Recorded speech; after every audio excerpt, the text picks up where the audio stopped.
Hey guys, you haven't seen me for a few days here. I'm so sorry. I wanted to continue the topic of healing and I wanted to record a follow up to the last video, but I've been really busy. First of all, uh, recently I have photographed a few concerts here, and because if you haven't realized it, I'm also a photographer, and the photos were pretty urgent, I would say. So that was one thing. Of course, my job and my other job and such things. But I also took a course myself.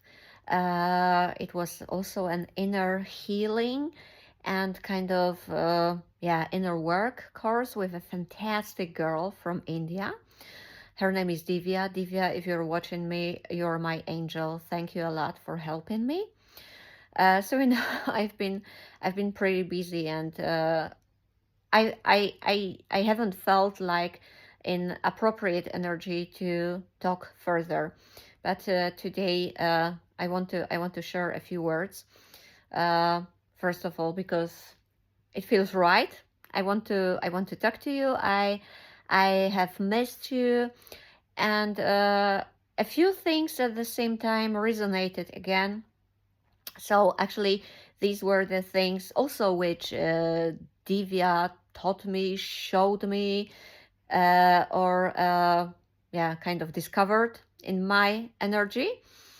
At the same time, it was these were the same elements that were mentioned by my favorite reader, Kelly.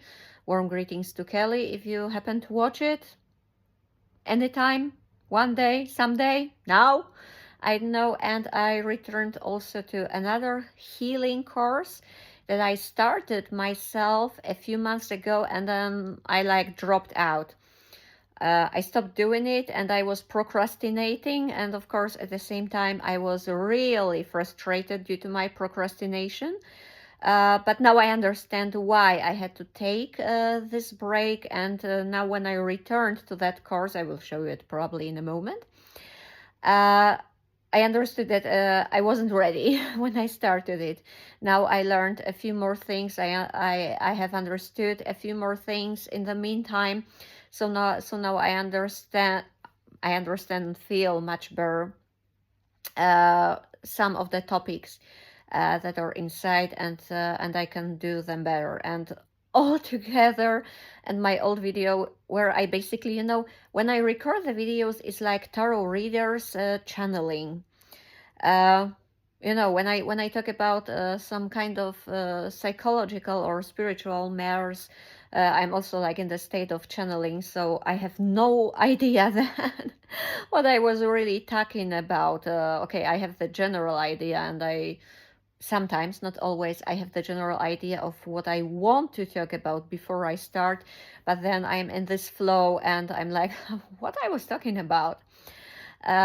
So I have this vague idea what I have managed to say, but I will have to watch my own video once again and probably do the fourth and fifth follow up, or just some kind of supplementary videos on some particular topics. But coming back to healing, let's start again with a harsh statement. You are responsible for your own healing, no one else. No blaming of others, no blaming of your parents, no blaming of your kids, of your spouse, of your friends, and so on. You. I'm not victim shaming. I'm not victim shaming, and I'm not saying that the things that have happened to you, for example, from the side of your parents, that they were right. No, I'm not saying it at all. But the only person responsible for your healing is you. It's comfortable to blame others. It's comfortable to blame others. And this is exactly something that I heard today in Kelly's reading. By the way, this reading is already 2 months old, but it has found me today, and it was so fully resonating, and I felt so deeply touched by it. But again, there are so there are such basic truths inside that they are likely to be rejected by most of us.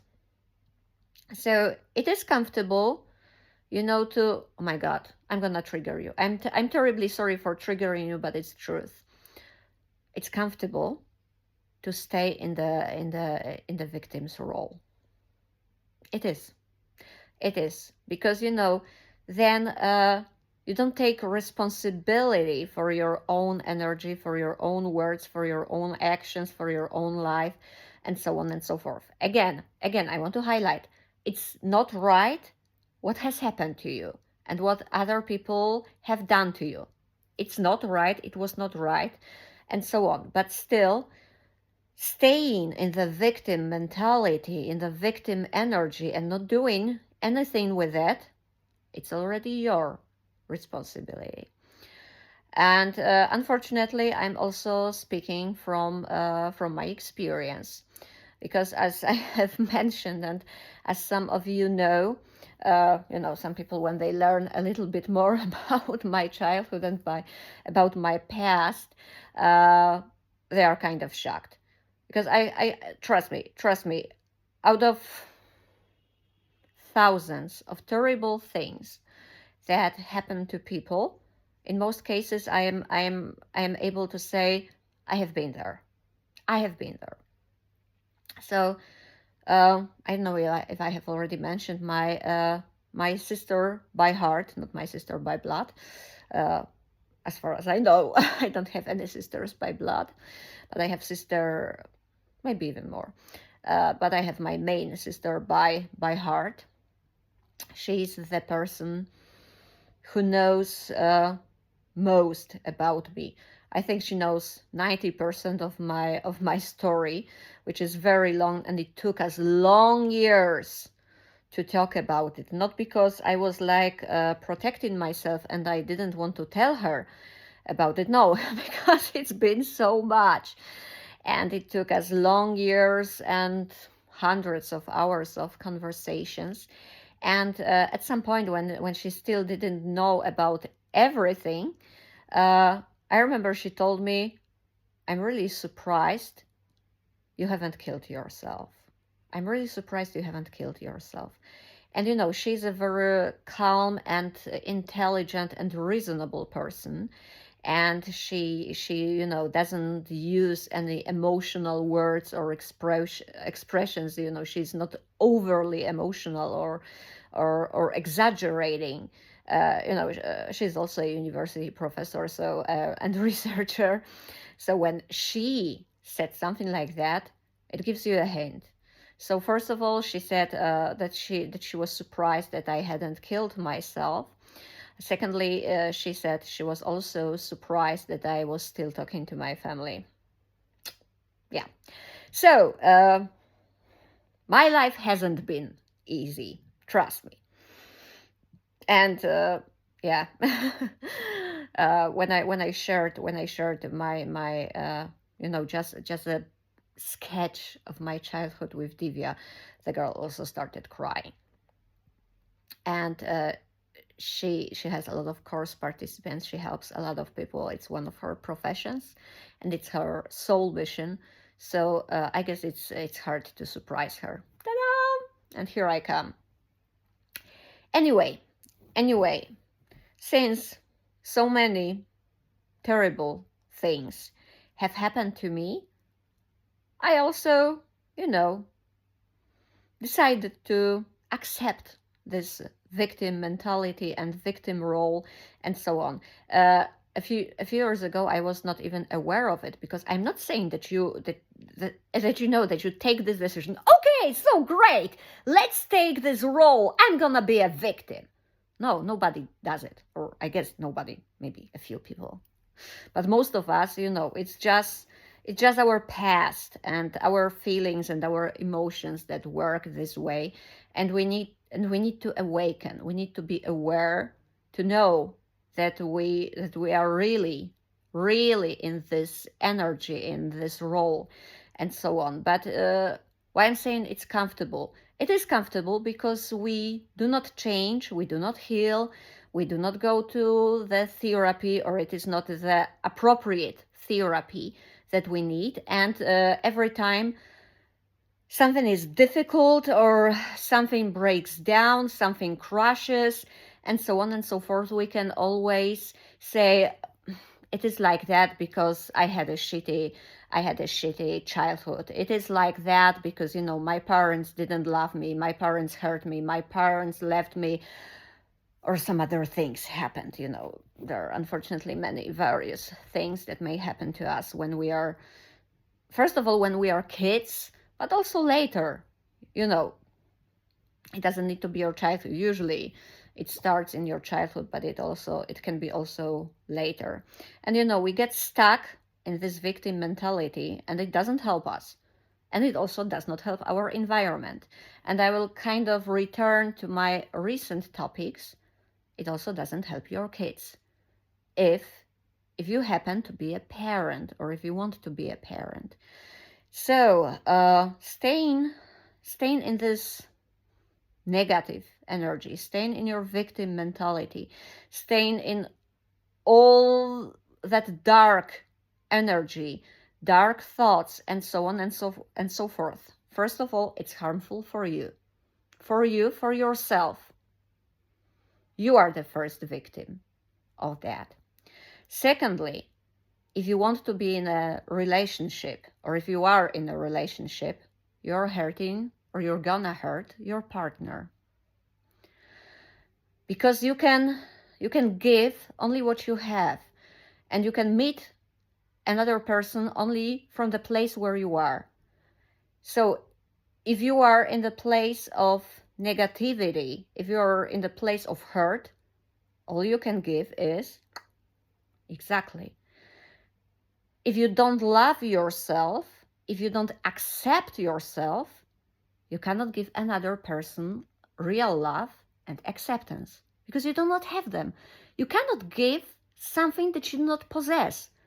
Imagine that you meet a person, I don't know, who earns average, and who has, like a 20-year-old car and a small apartment and so on, and you expect that this person is gonna give you some, I don't know, Gucci dresses, Manolo shoes, and extremely expensive jewelry. They don't have it. They don't have this money. They don't have such things. They don't have such a possibility, so they will not give it to you.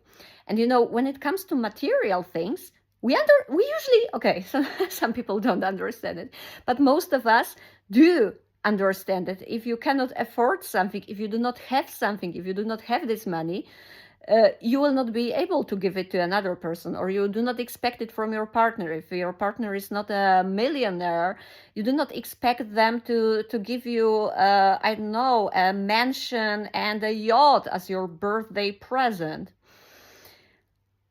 But most of us do not understand it on this, emotional level. If you don't have love, if you don't have stability, if you don't have acceptance, and things like that, you cannot give them to another person. So we have already two victims of being unhealed, you yourself and your partner. And as I started saying last time, I don't know if I'm allowed to say that it's gonna be the biggest and most vulnerable victim. Because on the one hand, yes, I think so. On the other hand, I do not want to, grade people and their importance and their feelings.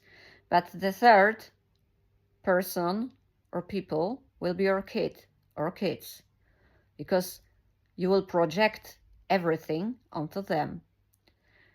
And if you are able to hurt your partner, and you are, think of the kids. Because, you know, your partner, your potential partner, is already an adult person. So they have some kind of protection mechanisms. They have their own energy. They have their own barriers. They can,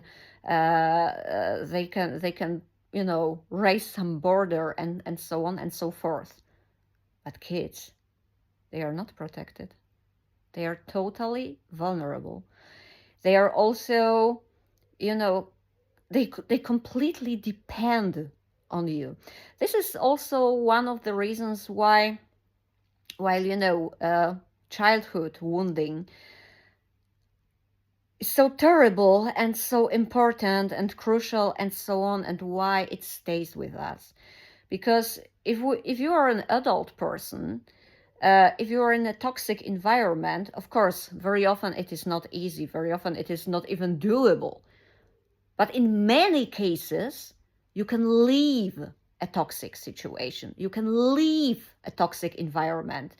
You know, of course, as I'm saying, sometimes it's really difficult. And I have been in this place.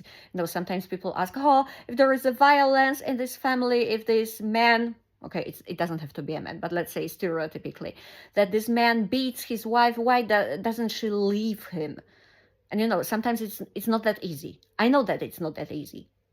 I have been there, and I couldn't leave. You know, me, this tough. Most people see me like that, and I was in a situation where I was almost killed, mentally and physically. But it's another story. But generally speaking, if you're an adult person, you have high chances that you can leave the toxic environment, home, situation, and so on.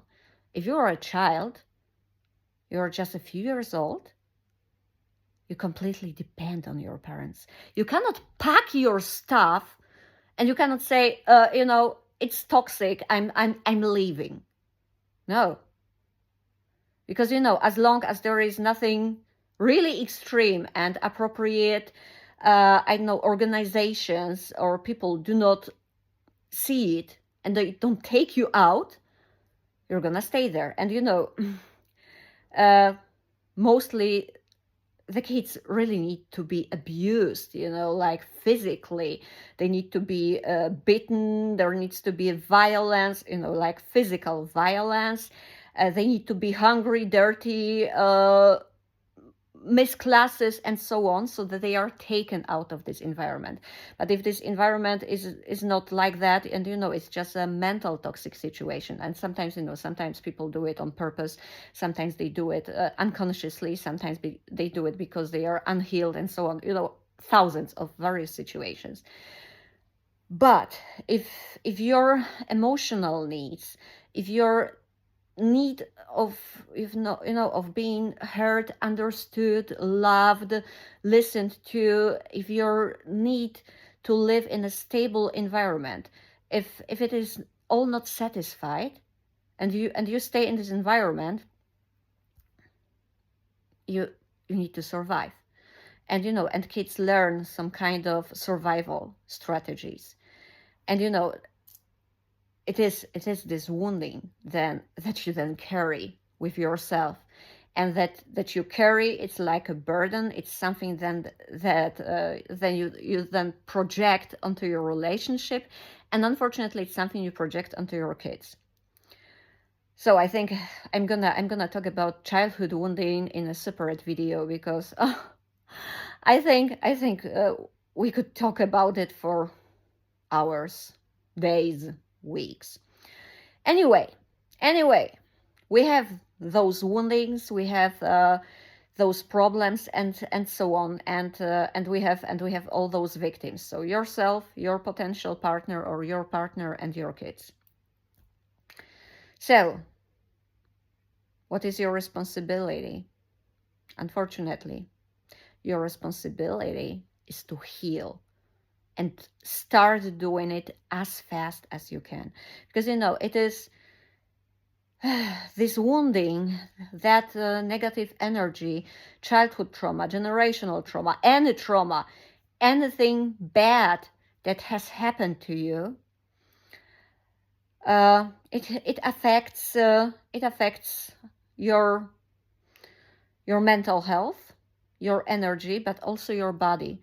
Uh, most of you probably heard about some kind of psychosomatic symptoms. Yes, that we have physical illnesses in our body that are not caused by some kind of physical or environmental factors, but they come from here. Exactly, they come from here. And actually, this is one of the things I'm doing now. This is that healing course I came back to.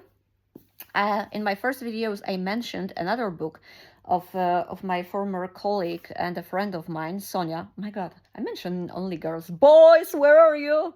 Provide me with some knowledge and help. Sorry, kidding. There are a lot of men who inspire me. It's a coincidence. Okay, there are no coincidences. It's a coincidence that it's another one. So another book by my friend Sonia, Thoughts in Your Body. This time it's a Polish version again. I'm sorry, as I said, being a multilingual has a few advantages. I just buy books in those versions which are mostly available, or which are the cheapest. So at the same time, I'm looking at my table, and there are 4 books. Each of them is in another language. They are all kind of psychological or healing books. So we have this book in Polish, we have one in English, one in German, and one in Silesian. Because as I said in my previous videos, I come originally from the region of Silesia, and I speak Silesian. Anyway, thoughts in your body. Here, what this book is all about is how the way we think, how our negative and toxic thoughts, how our our experiences, and also kind of I would say also childhood and generational traumas, because Sonia mentions a lot the things that have happened to us or that happened to us in our childhood, and the things that our parents said or projected onto us. So you see, again, we are circulating here. How they affect our health, like physical health, our body, our organism, and such things are quite common nowadays. That we also look for the reasons for our illnesses, also in our mental state, in our thoughts, and so on. If you turn to more like spiritual healing, or any like a global perspective on your being, actually, your body, your psyche, your energy, and so on. Exactly the things that most people, okay, not most people I know from India who do it, and this is why I also do such healings with guys from India, because they have this more global perspective on a human being. It is always there, yes. So if you're familiar, for example, with the notions of energy and of chakras and so on, it's always said that chakras are energetic points which are also connected with your body organs, with your thoughts, with your energy, and so on. But if it is something not for you, and if you don't want to go into this direction, or you're not ready yet, or you don't believe in it, I can tell you from a purely physical and physiological perspective. You can Google it. Think about oxidative stress. Oxidative stress. What is it? I hope you heard it. No, I'm also a medical translator, and I worked a lot in this regard some years ago. So I also had to study medicine a little bit more, but since I come from a family of doctors, it wasn't anything special.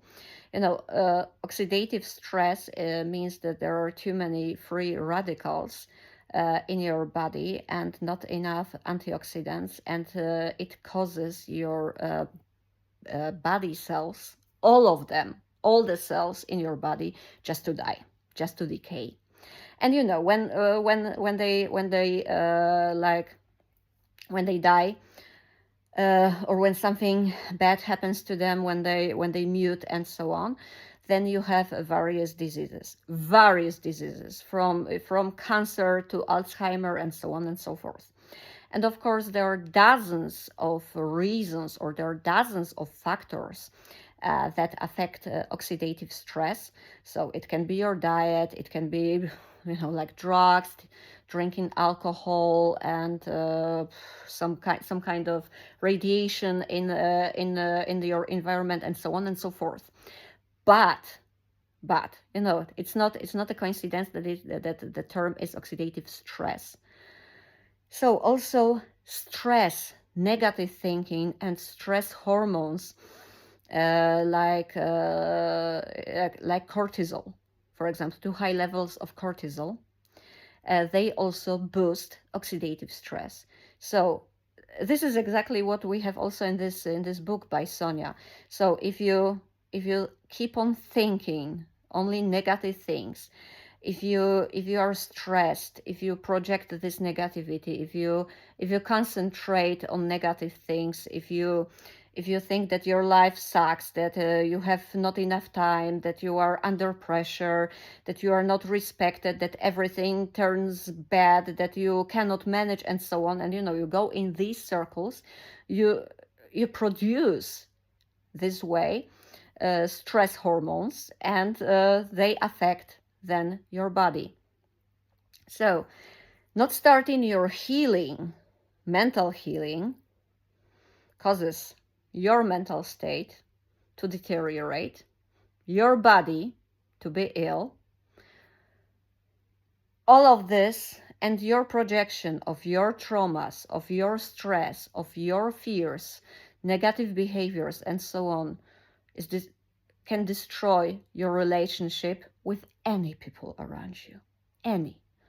But especially with your partner or your potential partner, because this is someone who spends most time with you, or even if not most time, because for example you spend most time at work, you're closest to this person, so this relationship is very strong. And if you are unhealed, if you are negative, not on purpose, I'm not saying that you do it on purpose, but if you function like that, you make this person also ill. And they probably have their own wounding, their own trauma, and so on and so forth. So if you accumulate it, it's not gonna end up well. And then we have your kids. As I said, you project everything onto your kids, and they are mostly vulnerable. They have no protection mechanisms. They haven't developed them yet. So if you are lucky to watch this video before your kids were born, hopefully before you got pregnant, start healing as soon as possible, so that when you decide to have kids, that you are healed enough not to harm them.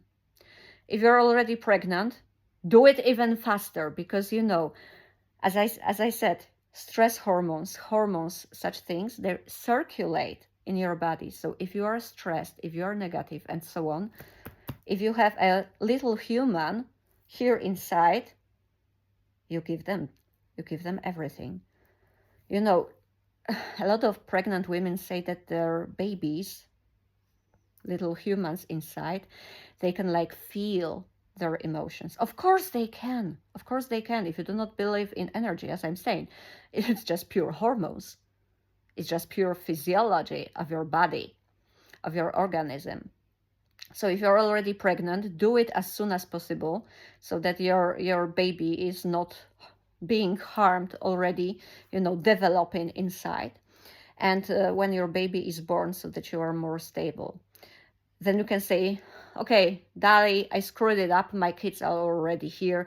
And now I understand that I had a lot of childhood wounding, trauma, mental problems, and so on. So it's too late because my kids are already here. No! Do it as soon as possible. Again, as soon as possible. Of course, you might have projected something onto them, and you probably have already done it. But the sooner you heal And the sooner you're stable, mentally stable, the better parent you will be, and you will help them anyway. Your kids are going to need you for many, many years. Trust me. Yeah, and if you don't want to have kids, it is not obligatory. Of course, not everyone needs to have kids. There are people who have other goals and missions and so on. So do it just for yourself. Do it for your potential or your actual partner. Do it for your friends. Do it for anyone who's gonna meet you. And maybe you will then change your mind. It was the worst thing. I said some years ago. I was like, I'm not gonna change my mind. I'm not gonna change my mind in this area or that area. Now, I would say, okay, you have your own vision, you have your own mission, but never exclude the possibility that you will change your mind. Because it can be like that.